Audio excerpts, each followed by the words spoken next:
Hey, it's Lyn Lindbergh. This is the Couch to Active podcast, and this is week number 20 and 21 of my weight loss journey. If the topic of weight loss is not right for you, I'm going to assume that you have already paused this episode and gone on to find another one.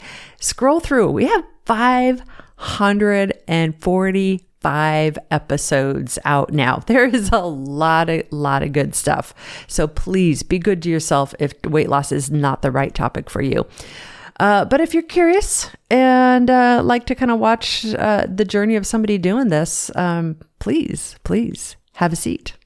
I almost said pull out your popcorn, but don't.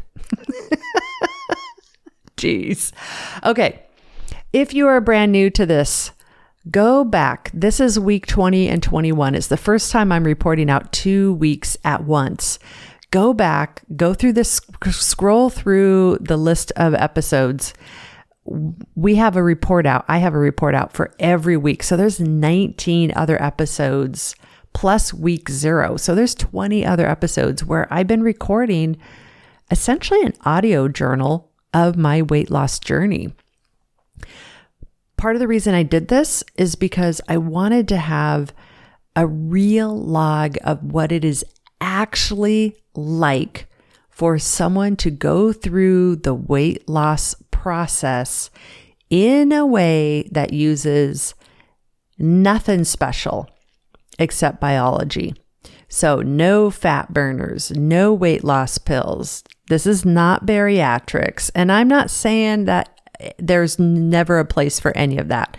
What I'm saying is this is just what I'm doing so you can see.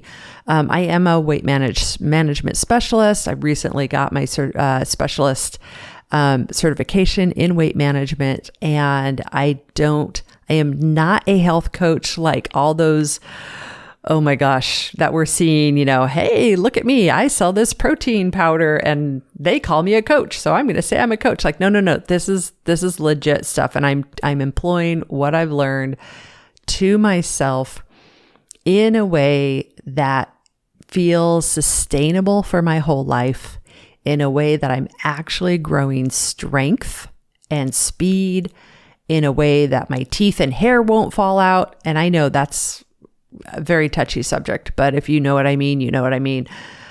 In a way that doesn't kill my energy, and in a way where I can actually live my life and feel like what I'm doing now is something I can do for the rest of my life. So essentially, I'm going for the holy grail here.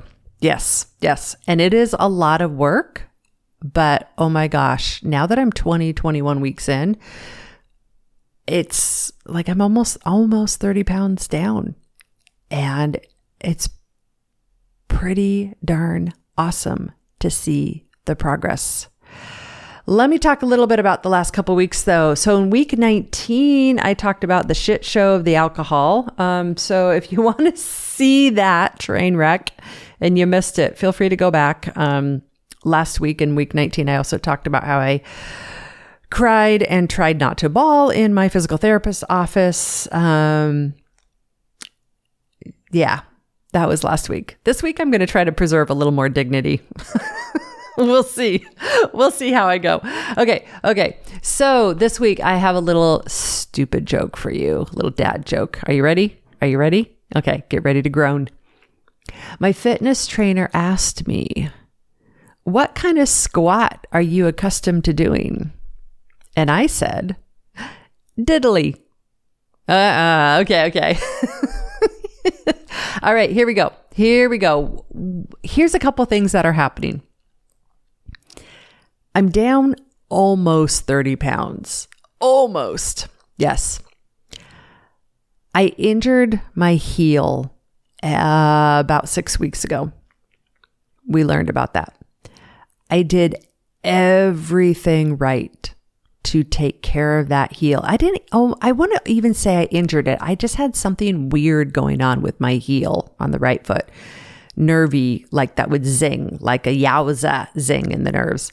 Did everything to baby that heel, baby the heel, take care of it. Don't push through the pain, baby it, take care of it. Then my heel got better and I was able to start doing a little bit of walking.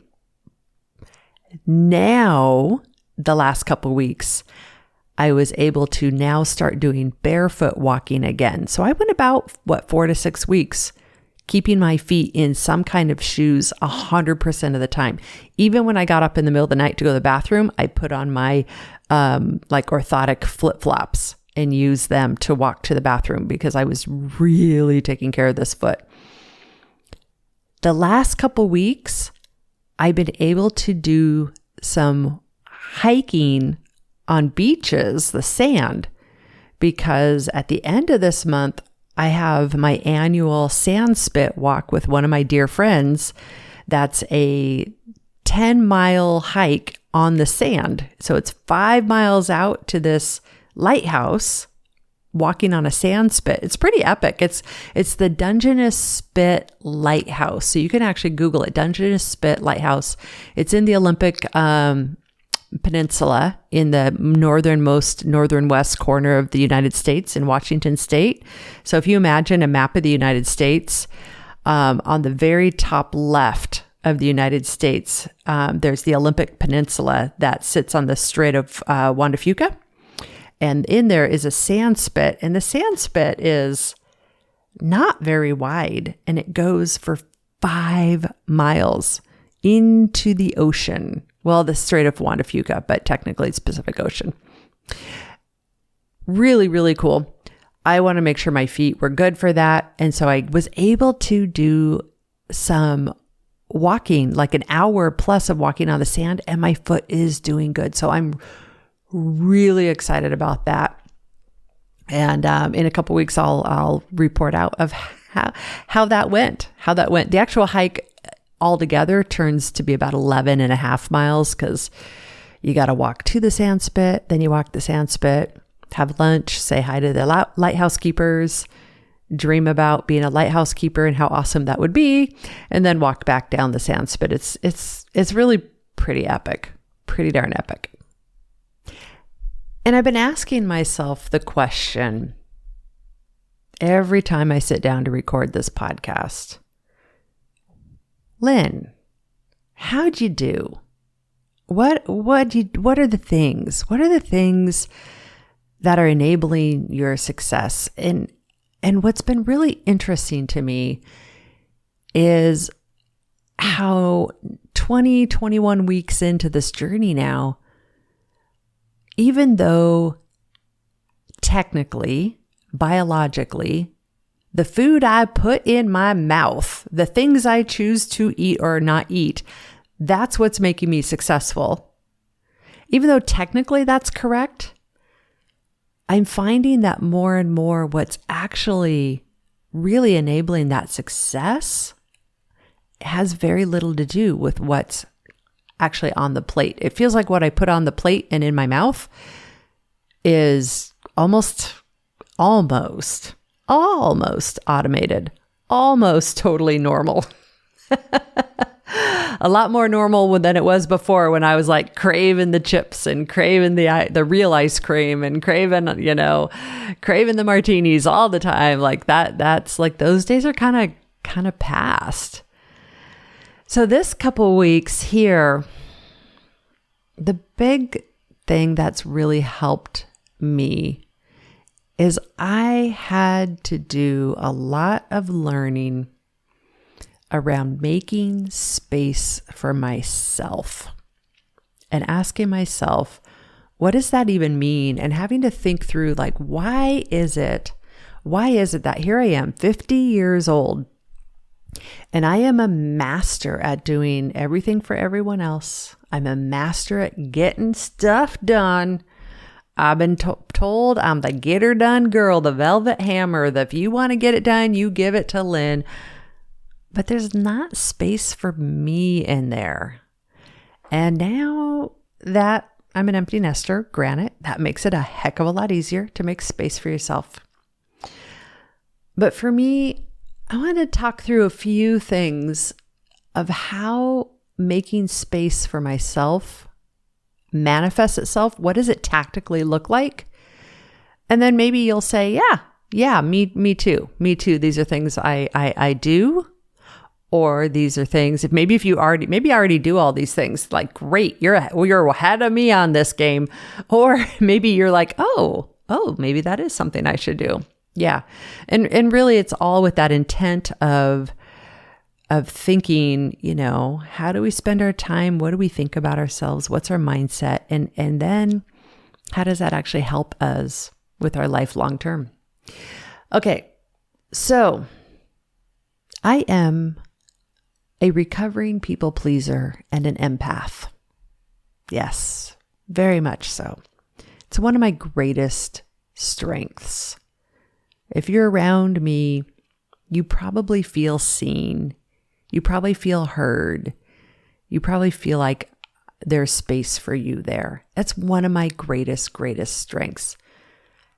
I'm getting better at also helping to make sure that I am seen and I am heard. And part of that for me is doing some real work on making sure my head, my heart, and my mouth are all in line. So what I think, what I say, what I feel is congruent. What I think, what I say, what I feel, my actions is all lined up. And that has been huge for me. And so some of the work I've had to do is I've had to pause, because sometimes what I think and what I feel in my gut and my heart and what I say with my mouth is not always the same. Like, maybe I'm thinking one thing and I'm feeling one thing, but my head thinks this person in the room with me wants to hear something else. So my mouth will be like, blah, blah, blah, here you go. I'm going to say what you want to hear. I'm getting a lot better at not doing that. It has helped tremendously my stress and anxiety. And so a couple of examples is, I have a dear friend. In a couple weeks, we're going, a different dear friend. I talk about different dear friends. This is a different dear friend. In a couple weeks, she's also turning 50. I'm going to go to the beach with her and another friend. We're going to celebrate her birthday. And we're talking about, like, what are the things we could do at the beach together? What are the crazy things, what can we do to feel young again? And one of the ideas that got pitched was, let's get naked and run into the ocean. That was one of the ideas that was pitched. In the moment, I was like, yeah, let's do that. Late at night, we'll do that. Okay, I've never done this in my life before. I'm pretty conservative there in that realm. Maybe more so than I should be. You guys have, know me pretty well. I realized I had this big disconnect. My head was like, that's scary. My gut was like, no, don't do it. And my fingers were on the keyboard of my phone trying to figure out how to respond to this group text of, like, the idea of maybe running into the ocean naked at the beach, the Pacific Ocean at night. And so I paused. I got my head and my heart together. And I responded to my friend and was like, actually, you know what? I'm wrong. This was not a text string. This was a video chat. And I responded. I was like, hey, friend, I know you love me. I love you. I am all for having fun, kicking back. I said, I just have to be honest.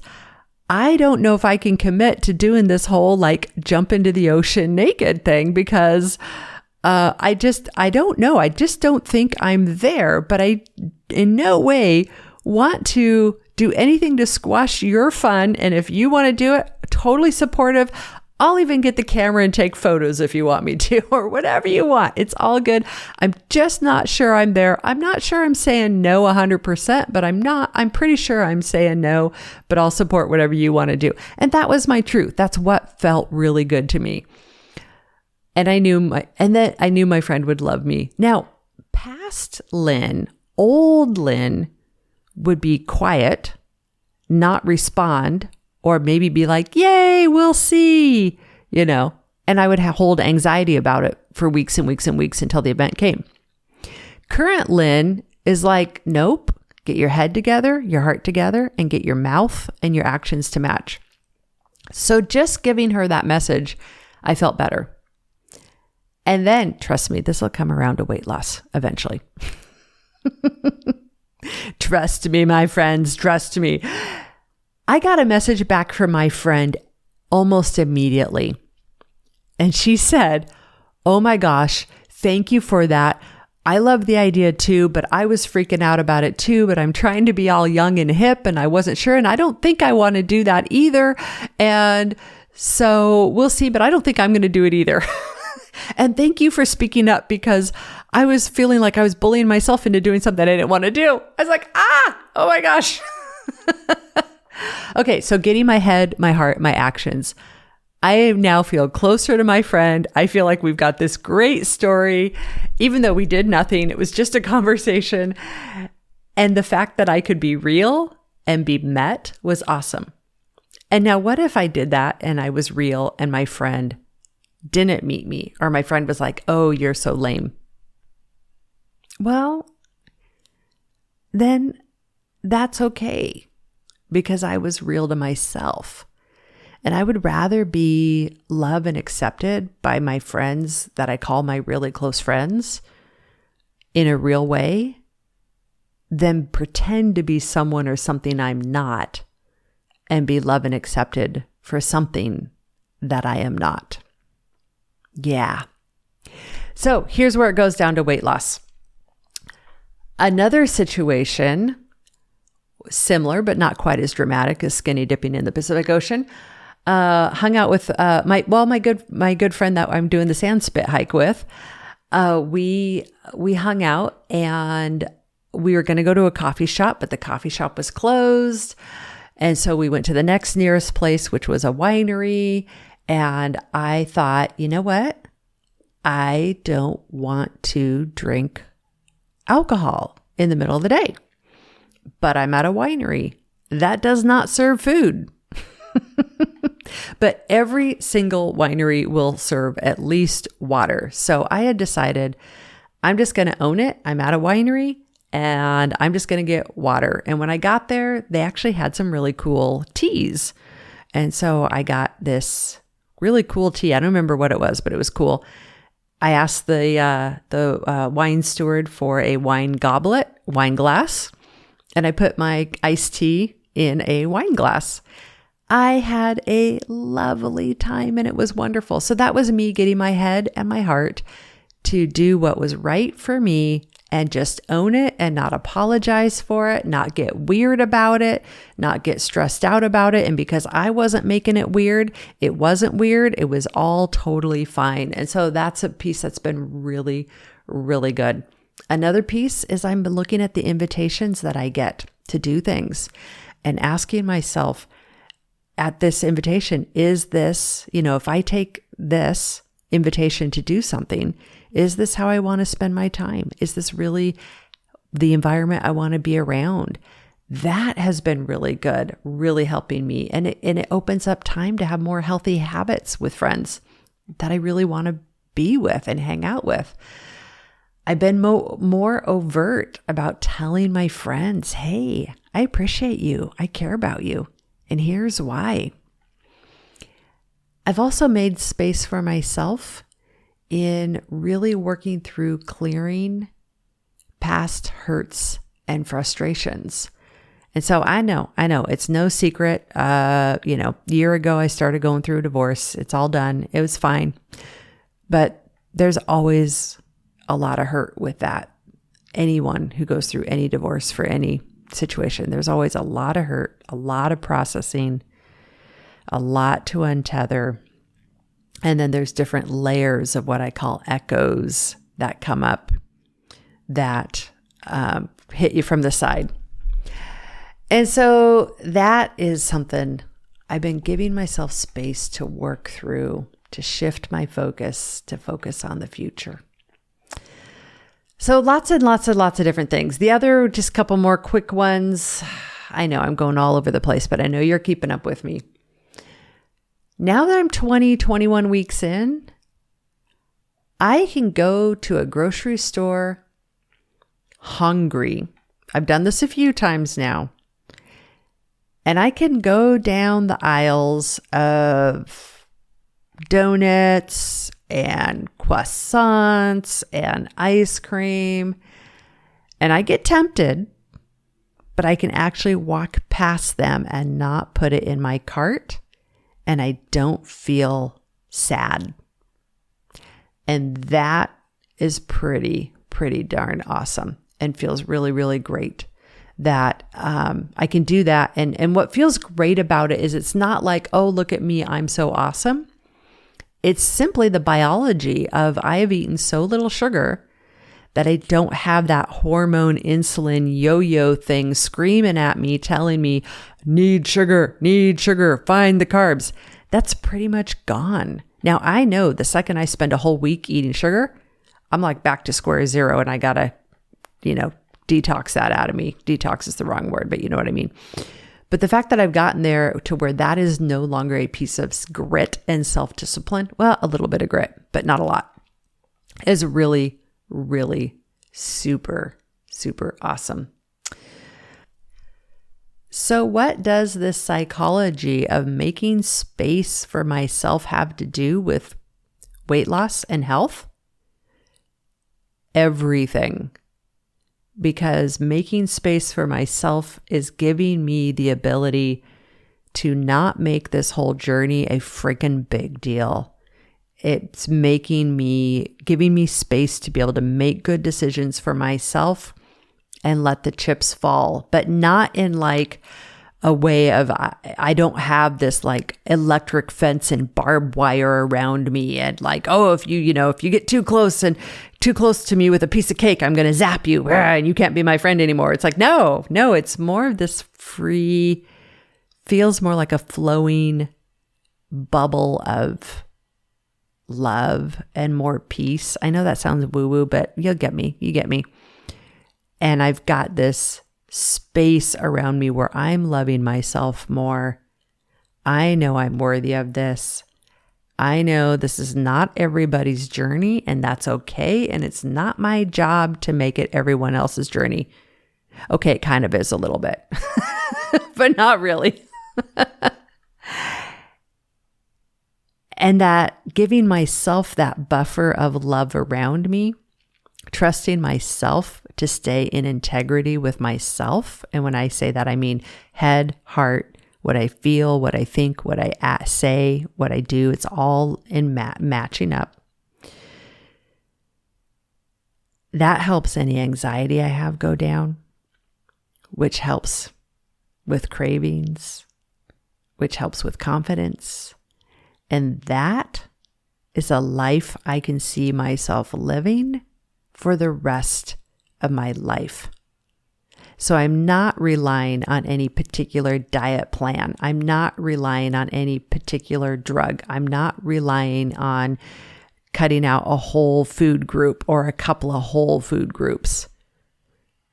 I've got myself to a space where I really feel like I'm living the Holy Grail.